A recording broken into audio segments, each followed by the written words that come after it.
built this city.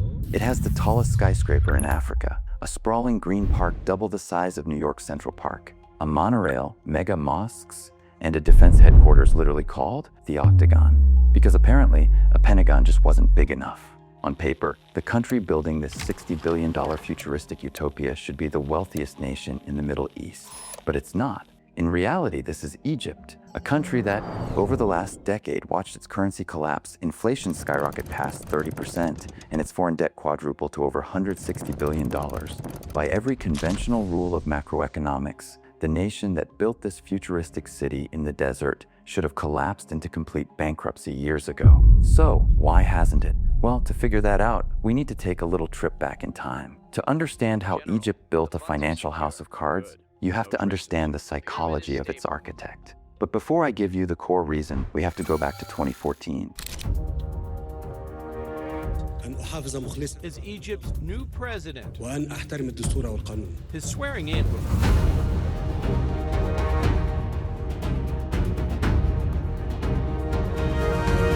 President Abdel Fattah el-Sisi had just come to power, and the country was exhausted. It had just survived the 2011 Arab Spring, the ousting of a president, and years of crippling political instability. Sisi needed to prove to the world that order had returned. He needed a shortcut to show progress. And in geopolitics, the fastest way to look like you're succeeding is to pour concrete. He did what no leader in their right mind would do when their country is broke. He maxed out the national credit card on the most aggressive infrastructure binge in the country's modern history. They expanded the Suez Canal, built entire new cities from scratch, and laid down thousands of miles of fresh highway. On state television, it looked like an economic miracle, but beneath the surface, it was a ticking time bomb. You see, a healthy economy is an ecosystem. You build infrastructure to serve a booming private sector. You build a highway so factories can transport goods to the port to sell to the world. But Egypt wasn't building infrastructure to serve an economy. They were building infrastructure to simulate one. And that simulation required billions of US dollars that Egypt simply did not have. So they borrowed it. When a normal government wants to build a new city, they hire private construction firms. Those firms hire workers, make a profit, and crucially, they pay taxes back to the government. But President Sisi wanted these mega projects built at breakneck speed. To do that, he handed the keys to the economy to the only institution he trusted implicitly, the military. Over the last 10 years, the Egyptian military has transformed into a terrifyingly dominant corporate conglomerate. They don't just build bridges. They own cement factories, gas stations, agricultural mega farms, and I kid you not, they even make pasta. If you are an Egyptian entrepreneur or a foreign investor, you are now competing against an army that pays zero corporate tax, imports equipment tariff-free, and utilizes hundreds of thousands of conscripted soldiers as practically free labor. It is a biological impossibility for a regular business to survive in that ecosystem. And so, they didn't.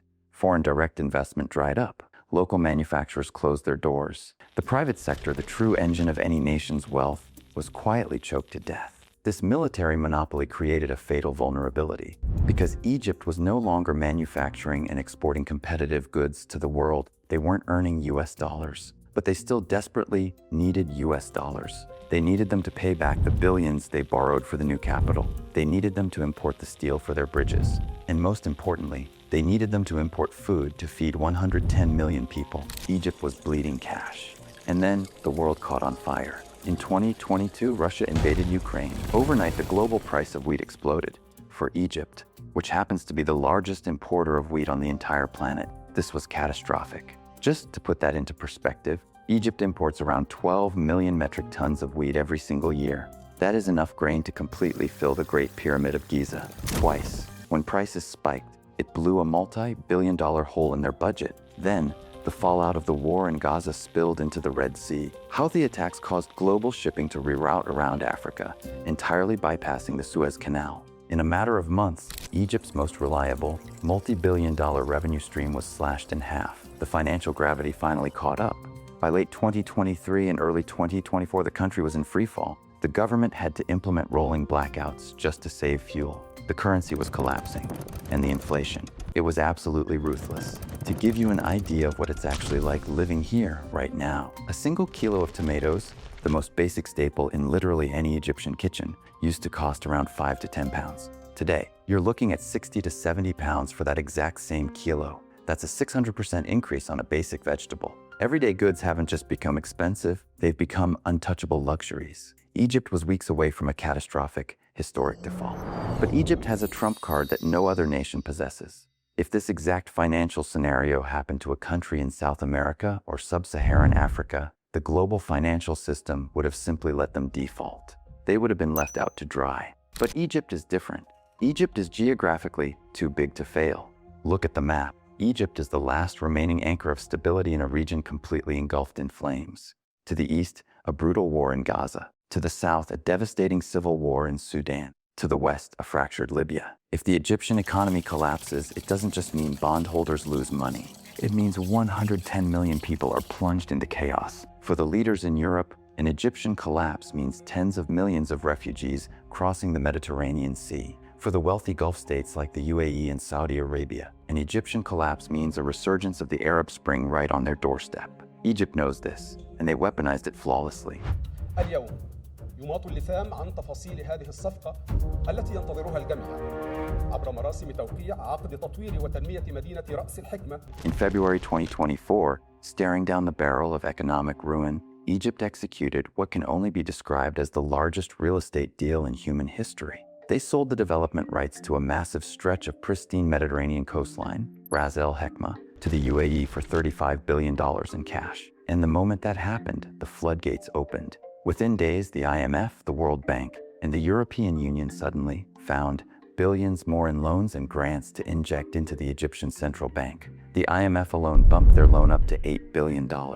To put that into perspective, that single move made Egypt the second largest debtor to the IMF in the entire world, sitting right behind Argentina. Over $50 billion flowed into the country almost overnight. The currency stabilized. The immediate panic vanished. The world had paid the ransom to keep the Egyptian state alive.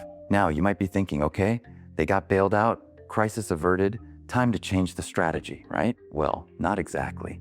Instead of pivoting, the government has doubled down on what they call Vision 2030. This is their grand master plan. They believe that by pushing through the pain now, expanding the urban areas, and finishing these massive mega projects, they will eventually attract enough foreign investment to make it all worthwhile. The projects are still going. The monorails are still being tested. The new capital is slowly, very slowly, moving government employees into its shiny new offices. The president has stayed true to his word to finish what he started, and they are betting the entire house that this build it and they will come. Strategy is going to be the ultimate success story for all Egyptians. But from a strict economic perspective, it's a massive gamble. Are these projects going to be the visionary leap that saves the country, or are they going to go down in history as a colossal flop? Because here is the most frustrating part of this entire story. It didn't have to be this way. 50 years ago, South Korea and Egypt had roughly the same GDP per capita. Today, South Korea is an economic titan, while Egypt relies on bailouts to keep the lights on. Why? Because South Korea didn't try to build their way to prosperity with empty vanity projects. They played the long, invisible game of real economics. Instead of a military monopoly, South Korea heavily incentivized its private sector to manufacture goods for the world. They poured their national budget into world-class education, technology, and export-driven industries. They empowered a massive middle class that created deep, sustainable wealth. If Egypt had taken the $60 billion spent on a new capital and the $25 billion spent on a nuclear plant and injected it into education, tax incentives for local tech startups, and manufacturing hubs, they wouldn't need to sell their coastline to the UAE to survive.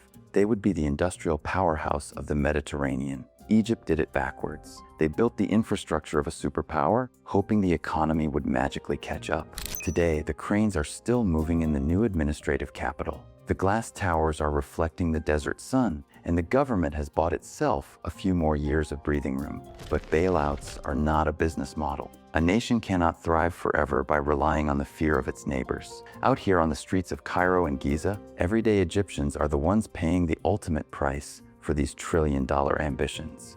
Whether it's paying £70 for tomatoes, dealing with devalued wages, or looking at a future heavily mortgaged to foreign banks, Egypt has proven it is a master at surviving the brink of collapse. But at some point, you have to stop trying to simply survive all and finally figure out how to live.